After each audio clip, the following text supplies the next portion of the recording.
Okay, welcome back, everyone. Today we're going to be looking at some more packs from my recent Vintage Cube adventures. However, some of these are not from my own personal screenshot archive. Some of these got sent to me by some awesome people, and I can't really tell which is which at this point. But thank you very much for contributing. Yeah. First up, what do you have here? Let's see. We opened this pack, no power. That's what happens sometimes. But we do have some solid cards. Let's start from the top. Force of Negation. Force of Negation is a quality card that you're always happy to play in your blue deck. Mainly because it stops, nonsense like, uh, sneak attack, flash, whatever it is, big planeswalker, stuff like that. And to a lot of people, that's what Cube is all about. So, in the context of what people like to do, Force of Negation is a good card. So definitely let's keep that one in mind. Then I guess we can throw an honorable mention to Chandra, Torch of Defiance. In my opinion, that card is good in as your curve topper in aggressive red decks, and it can be good in stuff like red green or mainly any deck that can cast the card. It's gonna be solid. I will mention it's the more proactive cards you have in your deck, the better when it comes to Chandra, since hitting a counterspell off the top isn't really that exciting. I mean, that is 2 damage, I guess. Um, okay, here's an interesting one. City of Traders. A card like City of Traders, I feel like is pretty hard to make work or pretty hard to evaluate. So let's try and dissect that card a little bit. City of Traders, you ideally want to play as your last land to accelerate out the top end of your curve. Meaning, if you have a, let's say, mono white deck, your curve stops at 4. You want to play this as land number 3, so it accelerates out the 4 drops one turn before, but you're not incentivized to, kill it off later, or you kind of have to later. So, with that being said, the card is pretty hard to get to work because of color requirements.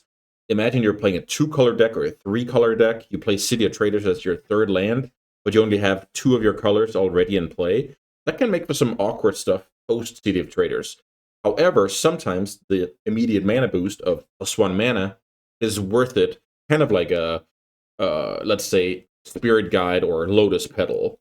So once you kill the city, and remember, you can even float the mana the turn you're going to kill the city. So at that point, you've gotten 2 more mana out of it than a normal land would. So don't be afraid to kill your own City of Traders and see if you can play it in a deck where your curve ends on 4, ends on 5, stuff like that, right? Because we don't want like that 7 drops in our hand and kill off our own mana, and thus never get to cast those cards. At that point, the card is not worth it. And keep in mind that if you're going to spend 16 or 17 mana slots in your deck, one of them is going to be a colorless land, so it's going to be tough to play, Strip Mine or Library of Alexandria or Off Color Cradle in the same deck, oftentimes. Um, then let's move to the next line here. We have Ignoble Hierarch. I really like this card. So 1 mana accelerant. Exalted is relevant, will always be relevant, and can add for 3 different colors. So quickly, let's talk about the archetypes and how I view them in Cube. So first of all, if you play mono red, this is better than an elf already. So sorry, mono green, and this is already better than an elf. So that's cool. So what about green black? So green black for me is like the typical mid-range deck where you have your acceleration and your quality creatures or planeswalkers, and then you back it up with disruption like discard spells and removal.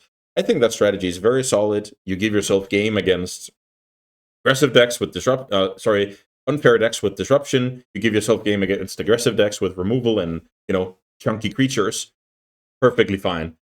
Then next up we have red green. Red green is all about powering out creatures more or less like the green black version, except this is going to be way more aggressive. Your removal is most likely going to be less capable of killing big creatures. You're going to have burn spells instead of like hard removals, and you look to end the game quickly with some of the great red cards.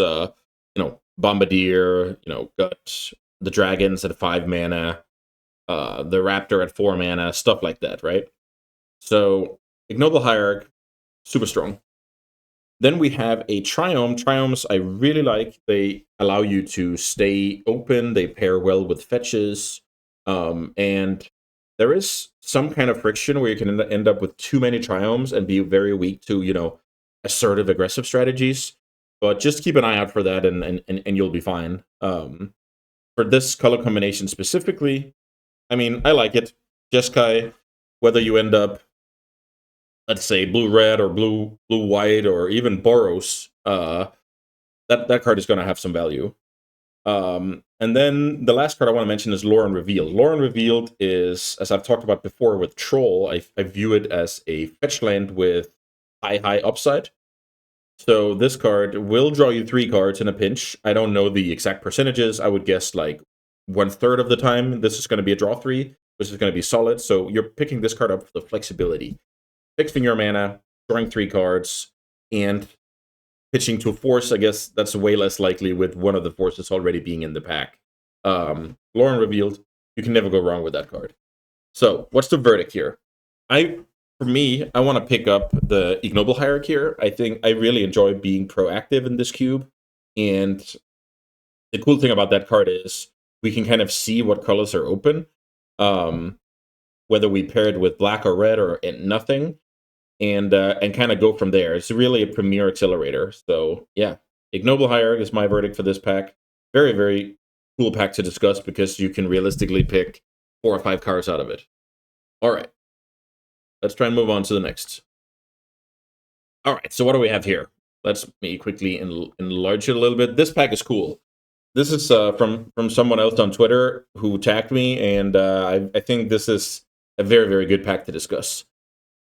So I think this pack, I'll talk about 3 cards. First of all, let's go with Mana Drain. So rewind 20 years. I am a kid who started to play Vintage. Mana Drain just seems so broken. It's a counterspell with severe upside. And that's still true to this day. So the gameplay you want with Mana Drain is basically to make sure you counter something that accelerates out whatever you have. That in practice, that does mean that you will end up mana draining other stuff than you would normally counterspell in order to power out your stuff.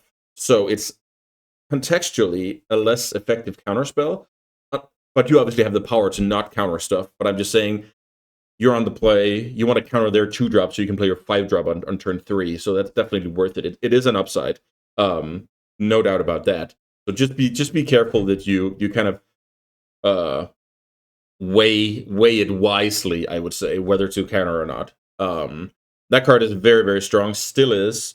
It's very unfortunate that Cube is the only format where it's played. Then let's talk about Palantir. So Palantir is a card that will go in literally any deck. I don't think I've ever had a deck where I didn't play Palantir. It has the upside of enabling some graveyard shenanigans, like milling over fatties or flashback cards or whatever the case may be, fueling for Delve.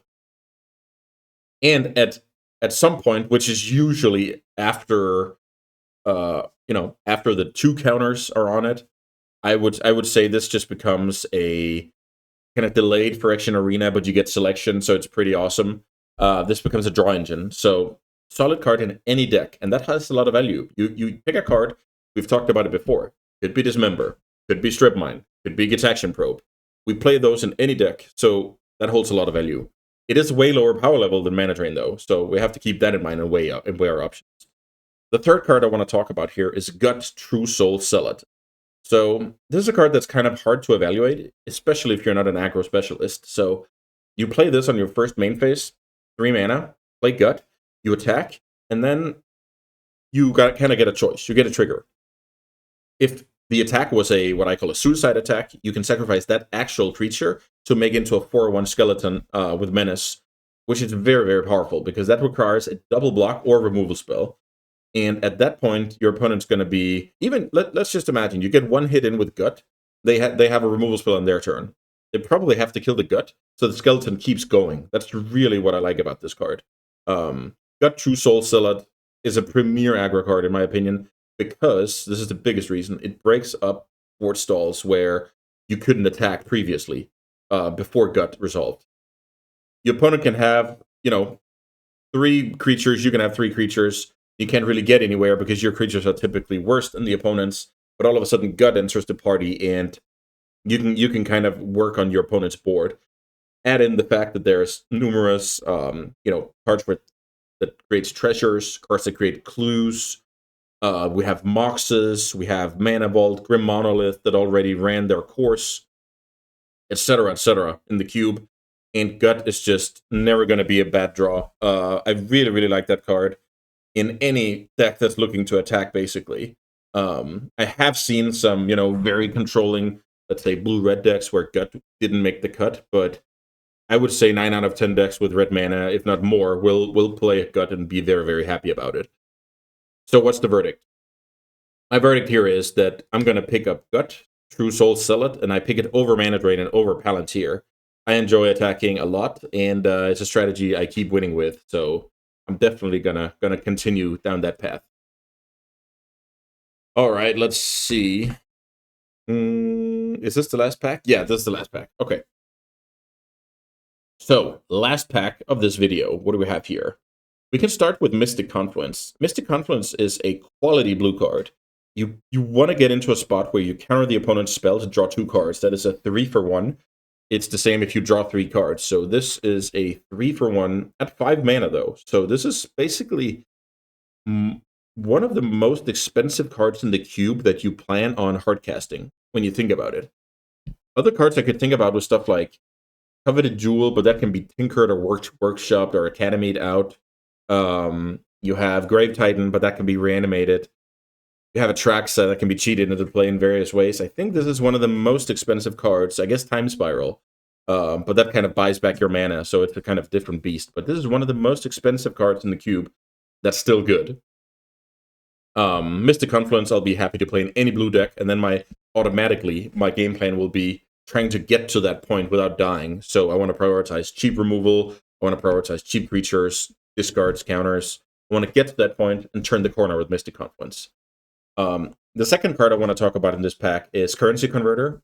Currency Converter is another card that's quite, hard to evaluate on the surface. The cool thing I want to say about this card is, aside from just being, it enables reanimation, it churns through a deck, it enables delve, it does a lot of small stuff while creating either more artifacts. Let's say you're an artifact deck, you love the card that just spit out more treasures,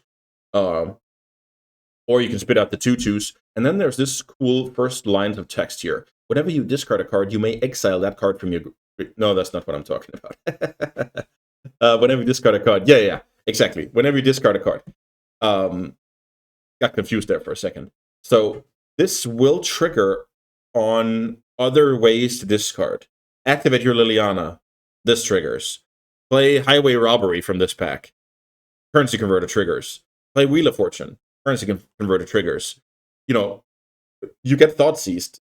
You get Hymn to Torque. You get Mind Twisted. This triggers. So it's a very relevant extra line of text. Even you attack with Inti. Same thing. Like, they kind of work with each other. Currency Converter will make almost any deck and will be solid. So we basically go back to the Palantir, the Palantir argument. Last card in this pack is Ignoble Hierarch. So once more, we have Ignoble Hierarch, which is kind of funny. So same qualities as I talked about in the previous pack. And now we have to hold it up to another colorless solid card that's going to make almost any deck. And this time, it's a very, very good blue card. So I guess Force of Negation was in the other pack, but I think Mystic Confluence is arguably better than Force of Negation, but who knows?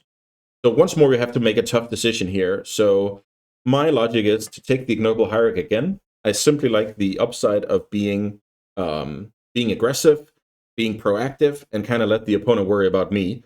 And hopefully I get a sweet red-green deck or red-black deck. Or also, let me talk about the last point about Ignoble Hierarch. So let's say I'm playing red-black. I'm playing red-black mid-range. It's just a solid card. But the fact that it adds red mana enables me to splash cards like Gut, like Bombardier, like Minsk and Boo. I'm sure there's more, but that's like off the top of my head what I would want to be splashing red for in my green-black deck. And the other way around, if I'm red-green, I can now splash cards like Demonic Tutor, like Mind Twist, like Grist. Again, that's the cards off the top of my head that I could think about. So that's a big part of my philosophy, thinking about what kind of splashes I can make and which splashes are important in the different colors. Because at the end of the day, it's going to be speculation, and sometimes you connect. Like for blue, it's kind of easy. For blue, it's something like Power, but if you're already green, then Oko is also in the mix. That's a good example. There's like a card like Fortialingas, Minsk and Boo, or Kish Bowmasters. That's like a few other examples of their respective colors. Yeah, I mean, these 3 packs were pretty cool. We had double Ignoble Hierarch, but I still think it's worth talking about because the contexts were different each time, but a lot of the reasoning were the same, and the qualities of that card really shines through. So yeah, that's gonna do it for today's What's the Pick video. Let me know if you have other thoughts. I really appreciated the comments on the previous ones, because for each comment, I don't view comments as like, oh, here, I'm a cube god, let me tell you how it works. Just like, you shouldn't see my videos as exactly that. So I look at inspiration. I think that's the absolute best word. You get inspired. If people say, oh, I think you should pick Mystic Confluence, playing Control is sick, then that is inspiration that I can weigh the pros and cons of, and inevitably either apply or, throw over the back of my shoulder. And that's how the world should work, in my opinion. This is not set in stone. Magic is extremely subjective. So is Cube. So everything I do on this channel is inspirational, and you can apply it to your own weaknesses, strengths, playstyle, what you enjoy the most. And yeah, that's how inspiration works, in my opinion. So with that being said, that's going to do it for today's video. I hope to see you back soon. Bye, guys.